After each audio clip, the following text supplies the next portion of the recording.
출애굽기 이어서 계속해서 수업을 진행하겠습니다. 13장 17절부터 15장 21절까지는 애굽 땅 탈출에 대해서 기록하고 있습니다.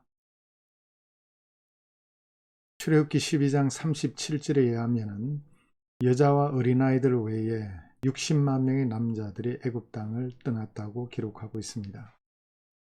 그래서 여자와 어린아이까지 합치면 적어도 300만은 될 것으로 추정이 됩니다. 하나님께서 이스라엘 백성들을 블레셋 사람들이 사는 곳으로 통과하지 않게 하시고 홍해의 광야길로 이동하게 하셨습니다.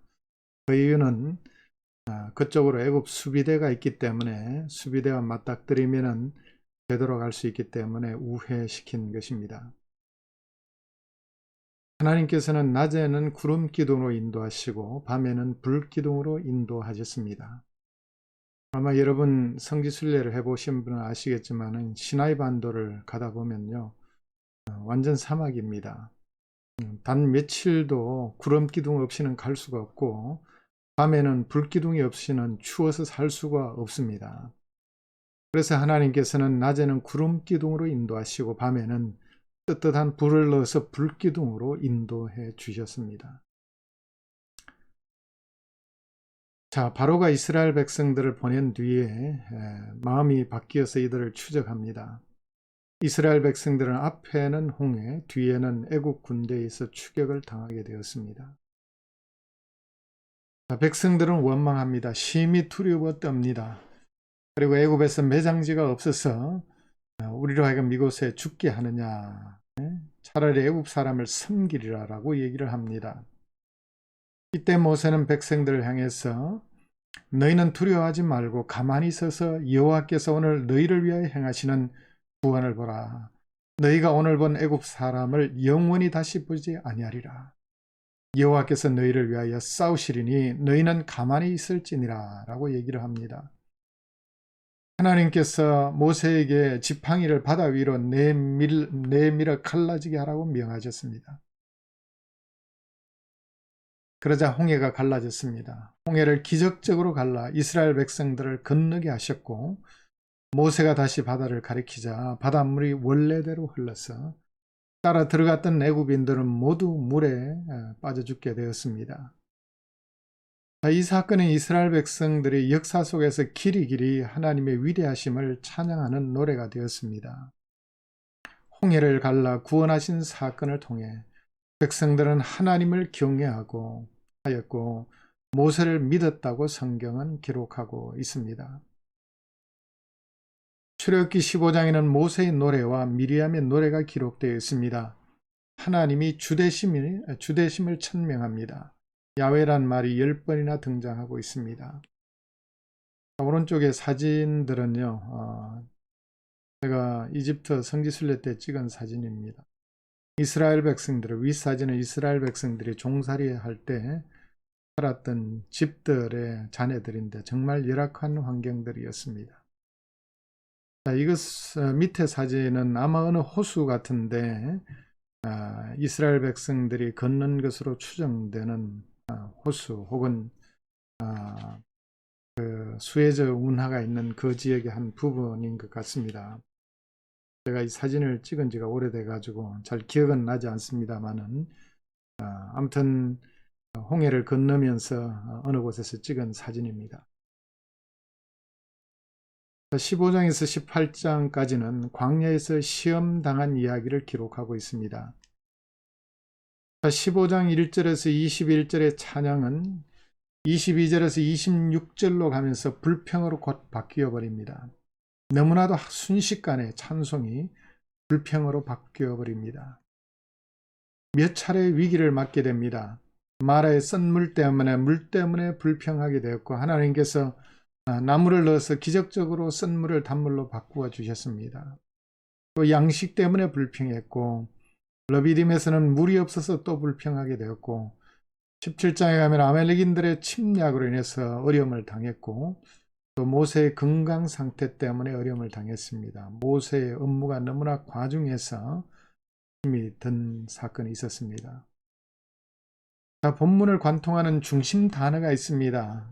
시험하다라는 말인데 히브리어로 나사라는 말입니다. 15장 25절, 16장 4절 등에 나오는데 하나님께서 이스라엘을 시험하셨습니다. 시험에 통과해야 그 다음 단계로 올라갈 수 있습니다. 창세기 22장에 하나님께서 아브라함을 시험하신 이후에 아브라함에게 약속하신 축복들을 인준해 주셨습니다. 모블리라는 학자는 시험이 상당히 중요한 상황에서 발생했음을 지적하고 있습니다. 아브라함을 시험하실 때 아브라함을 창세기 22장에 최종적으로 시험하신 다음에 축복을 하셨고요.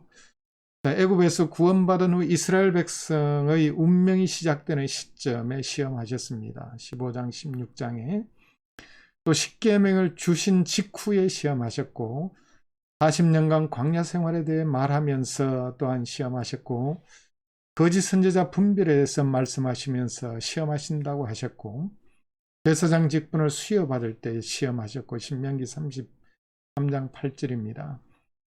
약속의 땅에서 열국을 남기시면서 시험하신다는 말씀을 하셨습니다. 40년간 방랑에 대해서 말씀하신 내용은 신명기 8장 2절과 16절에 나오고 거짓 선지자 분별에 대한 말씀은 13장 3절에 나옵니다. 신명기요. 백성들이 음식에 대해서 불평을 하는데 이때 하나님께서는 만나와 메추라기를 주셨습니다. 하나님은 율법을 법궤 속에 넣기 전에 만나를 담아 법궤 앞에나 안 혹은 위에 놓으라고 말씀하셨습니다. 아말렉과의 전투에서 모세가 손을 든 것은 무슨 뜻일까요? 이는 곧 중보기도를 의미하는 것입니다. 시편의 기도 중에 손을 드는 것을 말합니다. 이는 숭배의 몸짓이요 간구의 몸짓입니다. 모세는 뛰어난 중보 기도자로 종종 묘사가 됩니다. 시내산 언약 체결 전에는 이스라엘 백성들의 범죄를 징계하지 않으셨으나 언약 체결 후에는 징계가 따라왔습니다. 원망과 불평할 때마다 징계하셨고 탐욕을 부릴 때 징계하셨고 지도자에 대한 도전을 했을 때 징계하셨고 불신앙의 모습은 정말 철저히 징계하셨고 우상숭배 등에서도 징계하셨습니다. 그런 다음에 재교육하신 것이 민수기의 역사입니다. 모세의 건강 문제는 장인의 권고를 듣고 해결되었습니다. 잠언 13장 10절에 권면을 듣는 자는 지혜가 있느니라. 정말 모세는 지혜가 있는 사람입니다.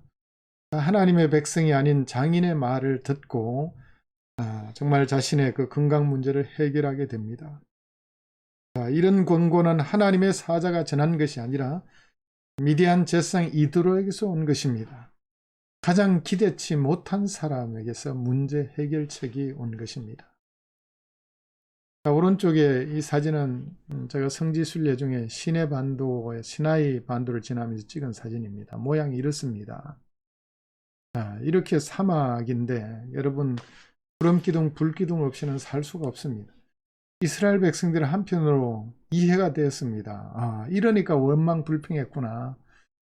정말 하나님의 은혜가 없이는 살 수 없는 곳이었구나. 그래서 하나님은 다 아시고 낮에는 구름기둥으로 인도하시고 밤에는 불기둥으로 인도하시고 또 음식 만나를 주시고 고기 먹고 싶다면 메추라기를 주시고 물도 주시고 모든 것을 공급하셨습니다.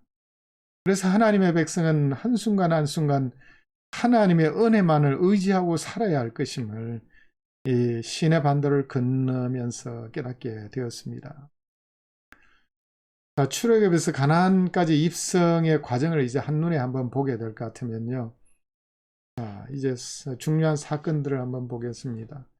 6월절 사건 이후에 출애굽하게 되죠. 그리고 홍해를 건너게 됩니다. 그리고 시내산에 가면은 십계명을 주시고 또 성막을 주셨습니다. 그리고 민수기에 가게 되면 40년간 광야 생활을 하게 되고 이제 여호수아서에 가게 되면 가나안 땅을 입성하게 됩니다. 이 중요한 사건들은 중요한 영적인 교리들을 전하는 예표적인 의미가 있습니다. 6월절 사건은 성도의 구원을 예표합니다. 통에 도하는 성도의 세례를 예표합니다. 사도 바울이 고린도전서에 밝히고 있죠. 십계명과 성막은 우리가 하나님의 말씀대로 살아야 함을 말하고 또 죄를 지을 때는 성막을 통해 용서받았듯이 회개하는 삶을 살아야 함을 예표합니다. 40년간 광야 생활 가운데 하나님께서 철저히 훈련하신 것은 하나님께서 우리의 일생 동안 삶을 훈련하시는 것을 의미합니다. 범죄할 때마다 하나님은 징계하시고 다시 교육하셨습니다. 우리의 삶 가운데도 범죄할 때마다 하나님은 우리를 징계하시고 다시 세우시는 것이 하나님의 통치 방식입니다. 그리고 마침내 가나안 땅에 입성한 것처럼 우리는 이제 주님 부르시는 그날 천국으로 입성하게 되는 것입니다. 그래서 출애굽에서 가나안 입성까지의 삶의 여정은요, 이스라엘 백성들의 삶의 여정은 성도의 삶의 구원부터 시작해서 천국에 들어가는 그날까지 삶의 여정의 타이포로지 모형인 것입니다. 위대한 모형을 보여주고 있습니다. 자, 왜 하나님께서 이스라엘 백성들을 출애굽하고 가나안 땅으로 인도하신지 이해가 되시죠? 출애굽하게 하시고 또 레위기에서는 율법을 더 제사 규정이나 거룩한 삶의 규정을 주시고 또 40년간 광야 생활을 통해서 훈련하시고 가나안 땅을 주신 것은 우리가 구원받은 다음에 이 40년 인생 여정을 살면서 정말 하나님의 백성으로 훈련되었다가 주님 부르시는 그날 천국으로 들어가는 것을 보여주는 하나의 그림자인 것입니다. 자, 이제 다시금 이 지도를 통해서 이스라엘 백성들의 여정을 보도록 하겠습니다. 자, 15세기 출애굽설에 따르면 주전 1446년에 출애굽을 했습니다. 13세기설도 얘기를 했습니다. 자, 이스라엘 백성들은 이 나일강 삼각주 지역인 이곳 아주 비옥한 땅에 있던 이 고센 땅에 정착을 하게 되었습니다. 자, 이스라엘 백성들이 람세스에서 출발해서 수안, 숫곳, 에담을 거쳐서 마라, 썬물이 있던 곳, 그리고 엘림 오아시스가 있는 곳, 그리고 돕과 알루스, 르비딤을 거쳐서 시내산에 도착하게 됩니다. 이까지가 바로 출애굽기가 다루고 있습니다. 자, 이날 출발한 날이 1월 14일이 6월절이고 15일 날 출발했습니다. 그런데 시내산에 언제 도착했냐? 세 번째 달 1일 날 도착했습니다. 그래서 정확히 말하면 약 한 달 반 만에 시내산까지 도착하게 되었습니다. 자, 시내산에 도착해서 하나님께서 이곳에서 십계명을 주시고 모세에게 십계명을 주시고 성막의 식양을 주시고 성막을 완성한 것이 그 다음에 1월 1일 날입니다. 딱 1년 만에 출애굽하고 1년 만에 성막을 완성하면서 출애굽기는 끝납니다. 성막을 완성하면서 하나님께서 성막의 구름으로 임재하신기까지가 바로 출애굽기 40장 마지막으로 다루는 내용입니다. 그리고 그 다음에 1월 한 달 동안 받은 것이 바로 레위기의 내용입니다. 그리고 2월 1일 날 하나님께서 인구조사를 하도록 지시하시면서 민수기가 시작됩니다. 그리고 민수기의 역사가 38년 약 9개월 동안 이까지 가는 기간 동안을 커버하게 됩니다. 여기서 38년 이상 대부분 소모하게 됩니다. 정말 불신앙의 보고 때문에 다 1세들이 다 죽기까지 38년 이상 이곳에 허송세월을 하게 된 것입니다. 불순종의 삶, 불신앙의 삶은 결국 인생 허비밖에 없다는 것을 보여준 것입니다. 자, 여리고 맞은편 모압 평지에서 제40년 11월 1일 날부터 시작해서 모세가 설교한 것이 신명기의 내용입니다. 두 달 동안 신명기의 내용이 주어지고 그 다음에 여리고로 정복하고 하러 들어가게 되는 거죠. 자, 시내산 언약을 맺으신 목적이 무엇일까요? 자, 이스라엘 민족을 구원하신 목적을 19절에 분명하게 하나님은 밝히고 있습니다. 이스라엘 백성들을 왜 구원하셨느냐? 구원의 목적, 제사장 나라와 거룩한 백성을 만들기 위해서입니다. 출애굽기 19장 5절 6절 아주 중요한 말씀입니다. 제사장 나라와 거룩한 백성의 비전을 주셨습니다. 세계가 다 내게 속하였나니 너희가 내 말을 잘 듣고 내 언약을 지키면 너희는 모든 민족 중에서 내 소유가 되겠고 너희가 내게 대해 제사장 나라가 되며 거룩한 백성이 되리라. 너는 이 말을 이스라엘 자손에게 전할지니라 라고 말씀하고 있습니다. 왜 하나님께서 이스라엘 백성을 구원하셨는가? 제사장 나라 거룩한 백성으로 삼기 위해서입니다. 자, 어떻게 제사장 나라와 거룩한 백성이 될 수 있겠습니까? 바로 이를 위해서 십계명을 주셨습니다. 그리고 언약의 책을 주셨습니다. 언약의 책은 십계명에 대한 상황법입니다. 십계명을 어떻게 실천할 것인지 구체적인 상황에 맞게 설명한 책입니다. 십계명을 필연법, 언약의 책과 같은 내용을 상황법이라고 합니다. 그리고 또한 성막을 주셨습니다. 성막을 통해서는 하나님과 교제를 회복하도록 하기 위해서, 제사를 통해서 교제를 회복하도록 하기 위해서 주셨습니다. 하나님께서 왜 이스라엘 백성들을 제사장 나라 거룩한 백성으로 삼으시느냐? 결국 아브라함에게 약속하신 세상 열방을 위한 복의 통로로 만들기 위해서 제사장 나라 거룩한 백성으로 훈련하신 것입니다. 이를 위해서 십계명과 성막을 주신 것입니다. 그래서 십계명을 주신 목적은 제사장 나라 거룩한 백성을 만들기 위한 하나님의 마스터 플랜이 배경에 있다는 것을 우리가 꼭 기억해야 됩니다. 시내산에 올라가서 찍은 사진입니다. 이 모습이 이렇습니다. 시내산에서. 시내산 꼭대기에 가면 이 교회 모양, 조그마한 교회 모양이 하나 이렇게 되어 있습니다. 모세가 이 시내산 꼭대기에 올라가서 십계명을 받고 또 아주 오랜 세월 동안 이곳에 있으면 성막의 식양도 오랜 시간 동안 이곳에 있으면서 성막의 식양도 받게 되었습니다. 오랜 세월이 아니고 오랜 시간 동안 40일씩 있었죠. 그래서 하나님과 교제하며 십계명을 받고 성막을 받게 되었습니다. 거룩한 백성을 만들기 위해서 십계명을 주셨는데, 십계명 서론은 어떻게 시작합니까? 나는 너를 애굽 땅 종되었던 집에서 인도하여 낸 내 하나님 여호와니라. 십계명을 왜 지켜야 되느냐? 여호와 하나님께서 이스라엘 백성들을 종되었던 집에서 인도하여 낸 하나님이시기 때문에 그 구원의 은혜에 감사해서 지키라는 것입니다.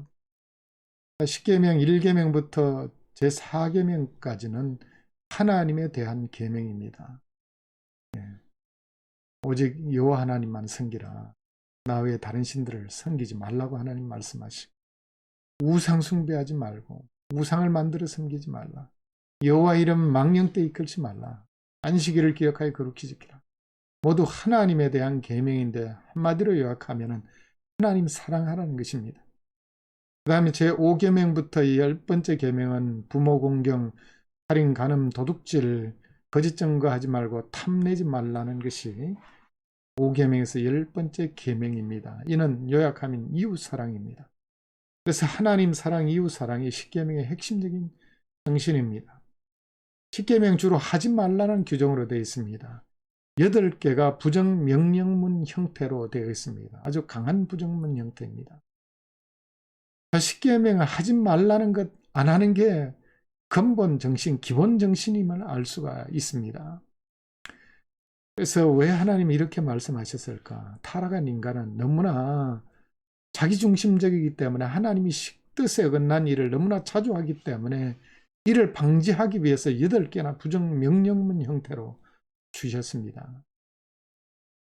십계명을 주신 목적은 무엇일까요? 우리의 구원을 위해서일까요? 아닙니다. 우리의 구원을 위해서 십계명을 주셨다 하고 열심히 지킨 사람들이 있습니다. 그 사람들이 누군지 아세요? 바리새인들입니다. 결국 율법을 지켜서 의를 이루려고 하니까 예수님이 필요 없게 되었습니다. 그러니까 예수님이 바리새인들을 아주 배척하셨죠. 자기 의에 빠진 사람들이기 때문입니다. 십계명을 왜 주셨느냐? 언약 백성답게 살도록 하기 위해 주셨습니다. 제사장 나라 거룩한 백성을 만들기 위해 주신 것입니다. 그것을 율법의 제3의 용도라고 합니다. 율법의 용도들이 3가지가 있는데 3가지 기능을 보겠습니다. 첫 번째는 사회 안내역을 하는 것입니다. 시민의 의로움을 도모하는 것입니다. 그래서 율법의 정신들의 대부분 세상 법으로 들어가 있습니다. 살인, 간음, 도둑질, 거짓 증언, 이 모든 것에 처벌하잖아요.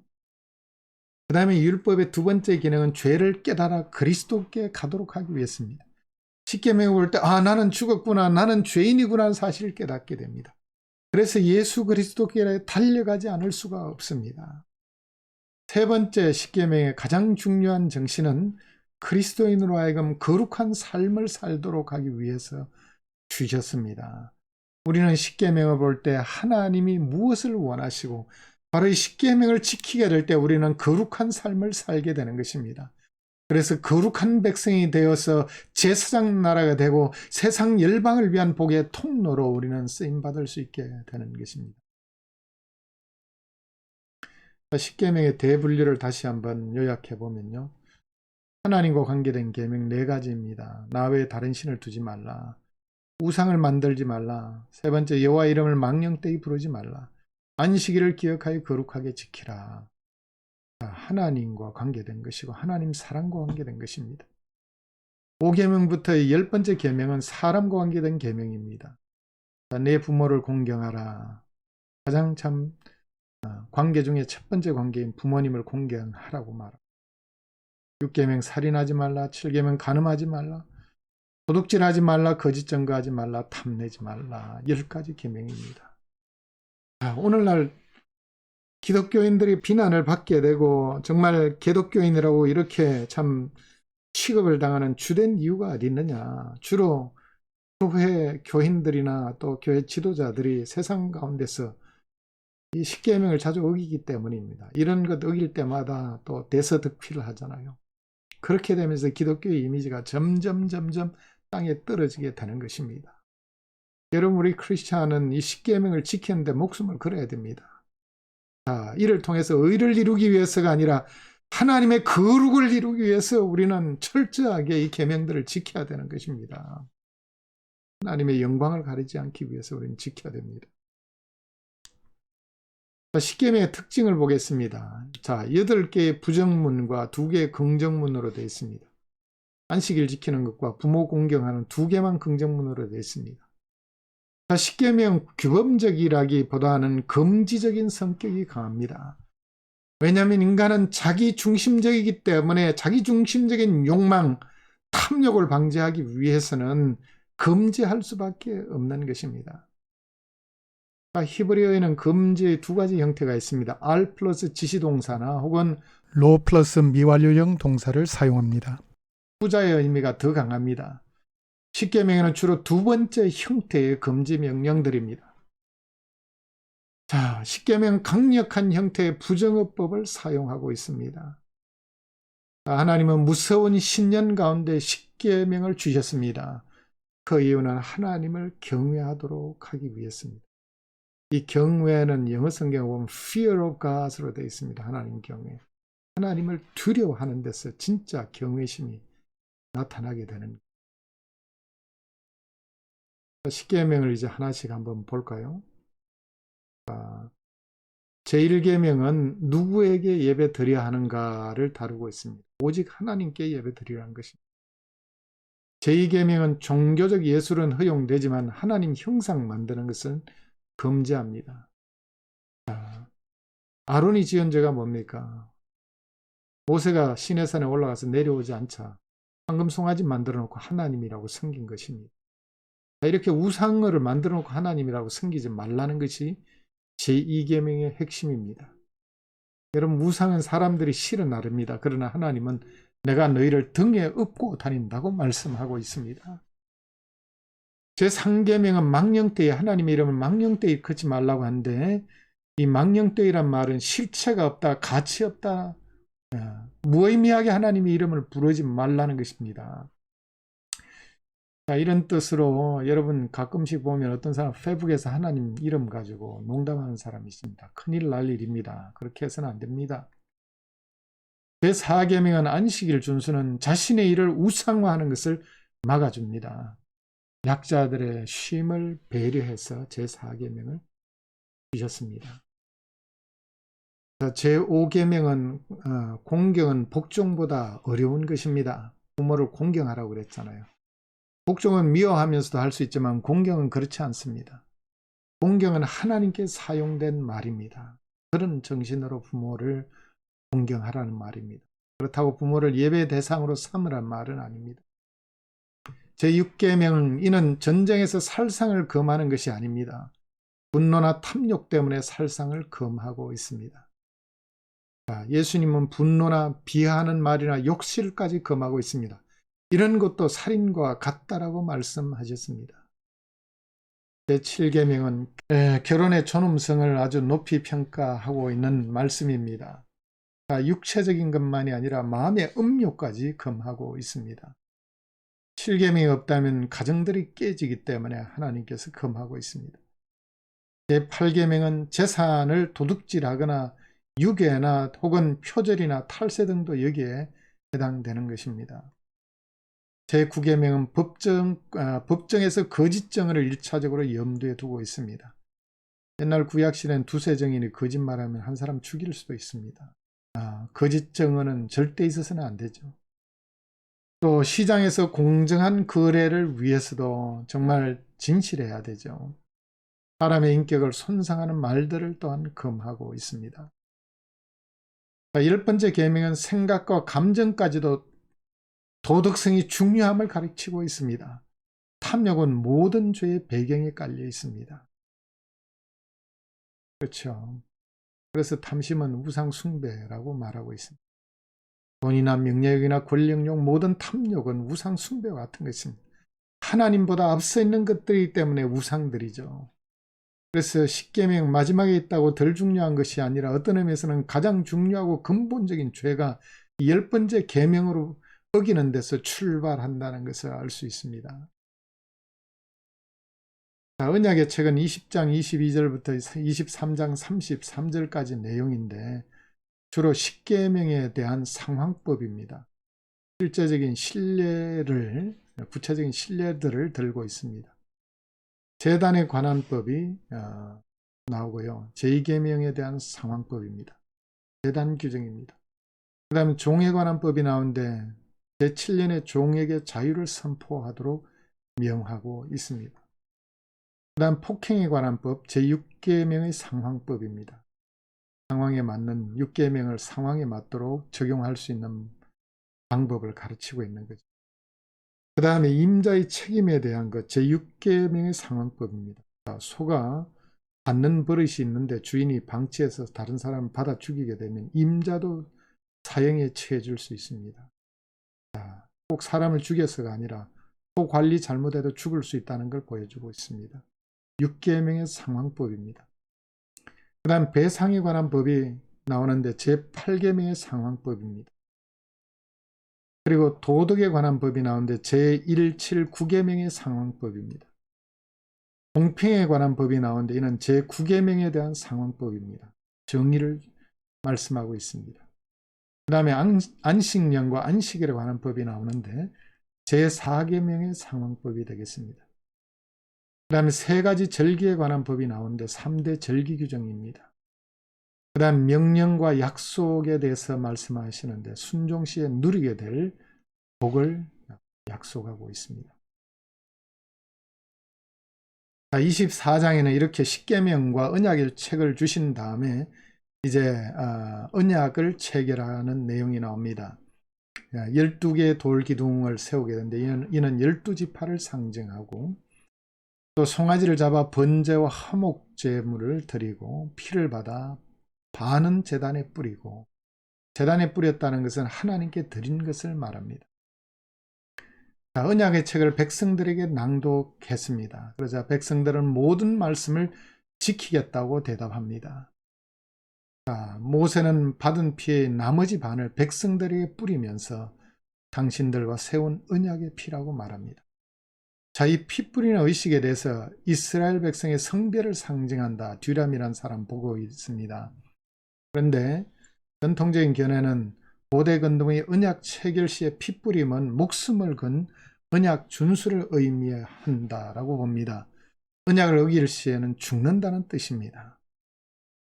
자, 십계명과 언약의 책을 주신 후에 언약을 맺은 이유는, 자, 만약 어기게 되면은 망한다는 사실, 반드시 징계가 따르고 망한다는 사실을 보여주고 있습니다.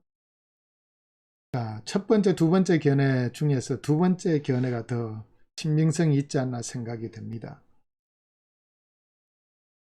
자, 그 다음에 성막에 대한 내용이 나옵니다. 성막은 하나님께서 임재하신 곳이요, 또 이스라엘 백성이 죄를 지으면 거룩을 회복할 수 있는 장치가 바로 성막이었습니다.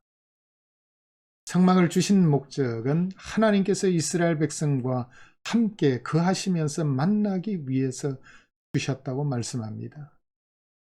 왜 십계명과 언약의 책을 주신 후에 성막을 주셨을까요? 하나님과 함께 거하기 위해서는 반드시 죄 문제가 해결돼야 됩니다. 성막의 제사는 대부분 속죄와 연관이 됩니다. 속죄제, 속건제, 번제 모두 죄 씻는 것과 연관이 있습니다. 자, 이스라엘 백성들이 십계명을 받았는데 이 십계명을 정말 잘 지킬 수 있을까요? 100% 지킬 사람 없습니다. 예수님의 계명에 따르면 미워만 해도 살인죄와 같다고 했는데 누가 100% 지킬 수 있겠습니까? 죄를 지을 때마다 하나님 앞에 나와서 회개하고 용서받고 하나님과 관계가 회복되도록 바로 이 성막을 주셨습니다. 여러분, 성막에서 가장 중요한 곳은 법궤의 뚜껑인 속죄소입니다. 제가 뒤에 그림으로 보여드리겠습니다. 자, 그곳에서 하나님께서 말씀하셨습니다. 모세가 그곳에서 하나님의 음성을 들었습니다.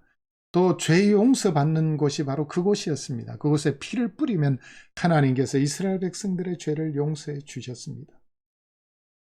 또 성막은 하나님께서 임재 계신 곳이기 때문에 거룩함이 없이는 결코 가까이 할 수가 없습니다.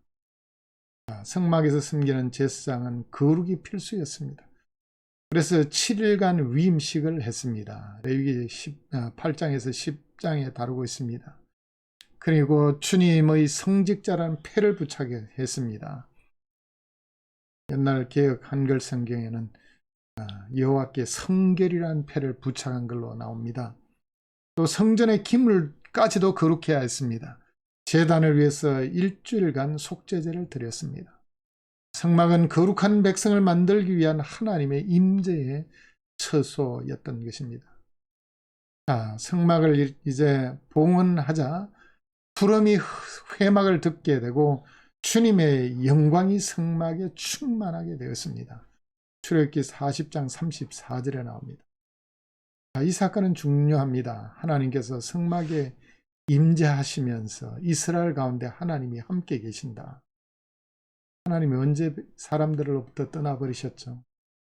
에덴 동산했습니다. 하나님이 떠나신 것이 아니라 아담과 하와를 내쫓아 버렸습니다. 그 이후에 인류는 하나님과의 교제가 사라져 버렸습니다. 관계가 끊쳐져 버렸습니다. 그런데 이 성막에 하나님께서 임재하심으로써, 구름으로 임재하심으로써, 구름으로 임재하신다는 하나님의 임재를 상징합니다. 하나님께서 멀리 떠나셨던 인류를 다시 인류에게로 다시 돌아온 엄청난 사건입니다. 그래서 에덴에서 이런 하나님의 임재의 회복인 것입니다. 신라곤의 회복이 바로 성막에 하나님의 임재하심이었습니다. 그렇게 중요한 사건입니다. 그런데 이렇게 위대한 사건이 일어났지만 또 한편으로는 굉장한 두려움이 있습니다. 왜냐하면 하나님은 거룩하신 분이기 때문에 거룩하지 않고는 결코 하나님과 같이 살 수가 없습니다. 민수기 38년 9개월 동안 일어난 일들을 보면 정말 두려워서 벌벌 떨 수밖에 없습니다. 죄를 지을 때마다 마구 죽어나갔습니다. 14,700명이 죽기도 하고 24,000명이 죽기도 하고 250명이 여호와의 불이 나와 삼키기도 하고, 출애굽 1세대가 불신앙적인 얘기를 했다가 모두 다 광야에서 죽기도 하는 사건이 일어났습니다. 왜냐하면 하나님은 거룩하신 분이기 때문에 우리가 거룩하지 않고는 하나님과 절대 교제할 수가 없습니다. 그래서 십계명을 주시고 성막을 주셨는데, 성막을 통해서 죄지음 빨리 회개하고 하나님과 관계를 회복하도록 주신 것입니다. 성막 평면도가 이렇게 생겼습니다. 동서남북 이렇게 방향이 이렇게 되고요. 동쪽에 출입문이 있습니다. 자, 이 길이는 100규빗 45m, 넓이는 20규빗 9m입니다. 그리고 성막 안에 첫 번째 번제단이 있었습니다. 주로 백성들이 이 성막들에 들어와서 번제단에서 제사를 드림으로 용서받았습니다. 그 다음에 성소로 들어가기 전에 물두멍이 있었습니다. 이곳은 제사장들이 성소에 들어가기 전에 손발을 씻고 들어가는 장소였습니다. 이 물로 씻는다는 것은 그만큼 거룩을 또 예비한 다음에 거룩해진 다음에 들어오라는 말씀입니다. 안쪽에 성소와 지성소가 있는데 성소 안에는 등대와 떡상과 향단이 있습니다. 이 크기는 길이가 20규빗 9m이고 넓이가 10규빗 4.5m입니다. 그런데 그 안쪽에 보면 지성소가 있는데 지성소는 넓이와 길이가 다 4.5m씩입니다. 그 안에 언약궤가 있고 언약궤 뚜껑을 속죄소라고 합니다. 자, 그곳에서 하나님께서 이스라엘 백성과 만나 주셨습니다. 그리고 성소와 지성소를 구분짓기 위해서 하나님께서 휘장을 이 사이에 치게 했습니다. 휘장을 치고, 자, 이 휘장은 굉장히 질긴 휘장입니다. 잘 찢어지지 않는 휘장입니다. 근데 이 휘장 잘못 들어갔다는 이곳에 적사하게 됩니다. 하나님이 임재하시는 곳이기 때문에 아무나 못 들어갔어요. 대제사장만 1년에 1차씩 피를 들고 속죄소에 뿌리면서 향년을 피운 다음에 들어갔다가 겨우 나올 수 있는 곳이 바로 이 지성소였습니다. 하나님이 임재하시는 지성소였습니다. 제사장들은 주로 이곳까지 와서 속죄 제사를 드렸습니다. 자, 그래서 이 성막의 구조를 보면은요, 일반인들은 주로 번제단에서 제사를 드렸고, 제사장의 죄 같은 경우에 성소까지 들어와서 속죄를 했고, 1년에 1차씩 대제사장만이 지성소에 한 번 들어가서 백성을 위해서 속죄를 했습니다. 그래서 안으로 들어갈수록 더 거룩한 곳임을 알 수 있습니다. 자, 이것이 바로 ESV 스터디 바이블에서 가져온 것인데요. 이곳이 바로 성소입니다. 그리고 안쪽이 지성소입니다. 이 성소에 안에 보면은 등잔이 있죠. 7가닥이 있는 등잔이 있고, 그 다음 진설병 떡상이 있고, 향단이 있습니다. 그리고 여기에 휘장이 있고요. 휘장, 이쪽에 성소 들어가는 휘장 따로 있고, 지성소 들어가는 휘장이 따로 있는데 차이는 뭐냐? 비슷하죠. 색깔도. 단지 지성소에 있는 휘장에는 천사의 모양이 그려져 있습니다. 그리고 지성소 안에 바로 이 법궤가 있는데 법궤 안에 십계 돌판이 들어있고 법궤 뚜껑이 속죄소에 있습니다. 이 속죄소 위에는 천사 모양을 한 두 그룹이 있었습니다. 대제사장이 1년에 1차씩 들어가서 이 속죄소 위에 피를 뿌림으로써 용서받았고, 모세가 이곳에 들어가서 하나님의 음성을 지성소의 이 속죄소 위로부터 하나님의 음성을 들었습니다. 레위기는 대부분 하나님께로부터 받은 말씀을 받아 기록한 것입니다. 자, 진설병 떡상 모양입니다. 그리고 이것은 향단 모양입니다. 향단의 뿔이 있죠. 그 다음에 등잔, 7가닥으로 난 등잔입니다. 자, 이 법궤 안에 십계 돌판이 들어있고 이 뚜껑을 속죄소 혹은 시원자로 합니다. 그 위에 천사가 서로 날개를 펴서 마주보는 모양을 하고, 이곳에서 하나님께서 이스라엘 백성과 만나 주시고 또 하나님께서 말씀하시겠다고 하셨고, 대제사장이 이곳에 피를 뿌림으로 죄가 용서받는 곳이었습니다. 자, 이곳은 번제단 모양입니다. 번제단, 이곳에 이제 주로 번제물을 태우는 곳이었고요. 놋으로 되어 있습니다. 그리고 이 뿔에다가 피를 바름으로 이스라엘 백성들의 죄가 용서받았습니다. 자, 이것만 놓으시고 나머지는 모두 다 정금으로 됐거나 정금으로 둘러싸여져 있습니다. 자, 이제 성막을 보도록 하겠습니다. 자, 성막에 사용된 금속의 무게를 한번 보겠습니다. 금이 1900파운드입니다. 862kg입니다. 엄청 많은 금이죠. 은이 6437파운드, 약 2.9톤이 됩니다. 2920kg입니다. 동이 4522파운드, 약 2톤 되죠. 2051kg입니다. 총 12859파운드인데 약 5.8톤에 해당되는 엄청난 양의 금속이 사용되었습니다. 자, 우리가 출애굽기를 읽을 때 회막과 성막을 구분해야 됩니다. 때로는 성막과 회막을 혼동해 쓰는 경우도 있기 때문에, 자, 특별히 출애굽기 33장 7절에서 11절에 나오는 회막은 성막과 다른 것입니다. 한번 보겠습니다.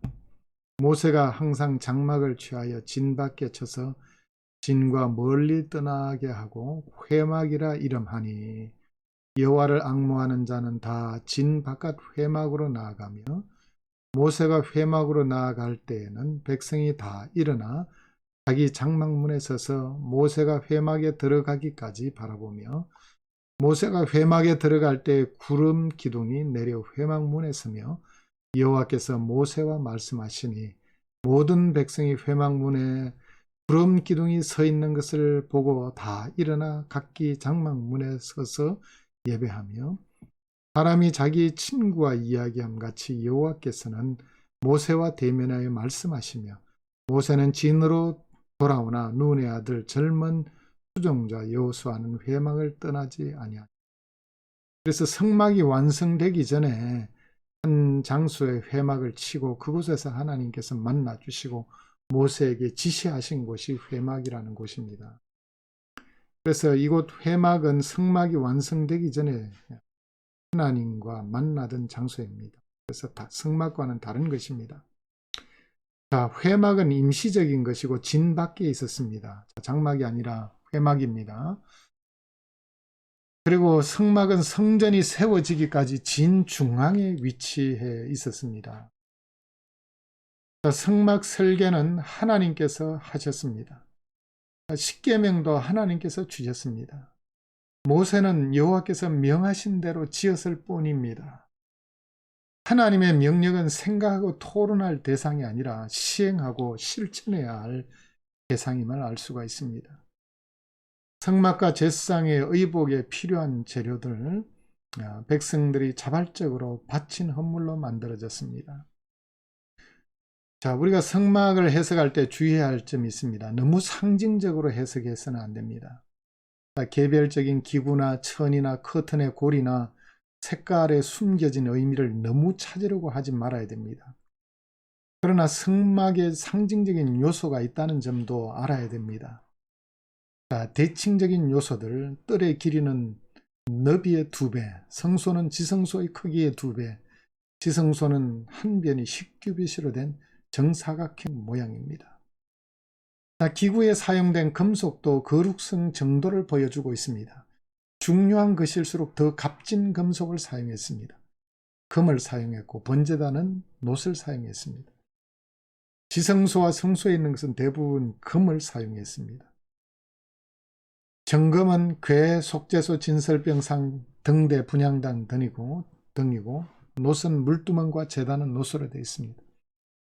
은은 휘장 가까이 기둥의 밑둥치, 연결, 고리 등에 사용이 되었습니다.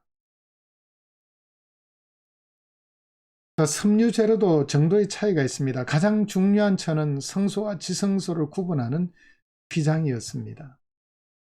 성막의 막은 정반대였습니다. 가장 급이 낮은 것은 염소의 털로 만든 이 막이었습니다. 시내산과 성막의 유사성도 있습니다. 출애굽기 19장에서 24장에는 시내산에서 하나님에 대해 경험한 것이 성막의 원형임을 보여주고 있습니다. 시내산 정상은 지성소를 상징하고, 자, 그곳에는 모세만 오를 수가 있습니다. 아론만 지성소에 들어갈 수 있음을 보여주고 있습니다. 시내산 정상을 눈으로 보면 죽었습니다. 지성소도 그렇습니다. 눈으로 보면 죽습니다. 70인 장로와 여호수아는 산 등성이까지만 갔습니다. 제사장들만 성소에 들어갈 수 있었습니다. 그러나 지성소에는 모세와 대제사장만 들어갈 수 있었습니다. 산 아래 지역은 단 쌓고 백성이 접근이 가능했습니다. 성막들도 백성이 들어가서 제사를 드린 곳입니다. 그래서 시내산과 성막은 여러 면에서 유사성이 있습니다. 자, 성막 제사의 모형론적인 의미를 보겠습니다. 자, 성막 제사 그리고 예수님의 대속 사역을 어떻게 모형론적으로 예표적으로 그림자로 보여주는지를 보겠습니다. 자, 성막 나중에 솔로몬 시대엔 성전으로 지어지게 되죠. 이 성막은 예수님의 몸을 상징합니다. 그래서 이 성전을 내가 3일 만에 세우리라. 예수님 자신의 몸을 가리킨다고 말씀했죠. 자, 제사장은 아론계 제사장직은 바로 예수님께서 멜기세덱의 제사장 계열로 오실 것을 예표하고 있습니다. 자, 성막 제사에 주로 제물을 잡아드리죠. 소나 양이나 염소 같은 제물을 드렸습니다. 이 제물은 우리의 죄를 위해 대신 돌아가신 대속물 되신 예수님을 예표합니다. 제물의 피를 주로 성소에 뿌리고 지성소에 뿌리고 번제단 뿔에 발랐습니다. 이는 바로 예수님의 보혈을 상징하는 것입니다. 우리는 예수님의 보혈을 마음의 발음으로 살아나게 되는 것입니다. 죄 용서받게 되는 것입니다. 예수 믿는다는 것은 예수님의 보혈이 예수님의 피가 나의 죄를 씻는다는 사실을 믿는 것입니다. 이게 복음의 핵심이잖아요. 그래서 성막제사는 예수님의 구속사역을 모형론적으로 그림자 형태로 예표적으로 보여주고 있습니다. 예수님의 성육신 사건 요한복음 1장 14절은 이렇게 말씀합니다. 말씀이 육신이 되어 우리 가운데 거하심에 우리가 그의 영광을 보내 아버지의 독생자의 영광이요 은혜와 진리가 충만하더라. 이 거하신다는 말 원문을 보면요, 성막을 친다는 말을 사용하고 있습니다. 에스케노센이란 말인데 이는 스케노라는 말에서 온 것입니다. 이 말은 장막을 친다는 말의 과거형입니다. 자, 예수님께서 육신을 입은 사건을 우리 가운데 성막을 쳤다라고 표현하고 있습니다. 문자적으로 말하면. 자, 이는 뭘 말하느냐? 구약시대 성막은 하나님이 이스라엘 백성 가운데 거하심을 의미하는 것입니다. 예수님께서 이 땅에 오신 것은 하나님이 육신을 입고 이 땅에 거하심을 이 한 단어가 다 내포하고 있습니다. 우리가 그 영광을 보내 아버지의 독생자의 영광, 은혜와 진리가 충만하더라 라고 말씀하고 있습니다. 그래서 예수님의 성육신 사건은 이 땅에 예수님이 하나님이 육신을 입고 성전 삼고 이 땅에 오신 사건임을 의미하는 것입니다. 이번 시간 여기까지 갑니다.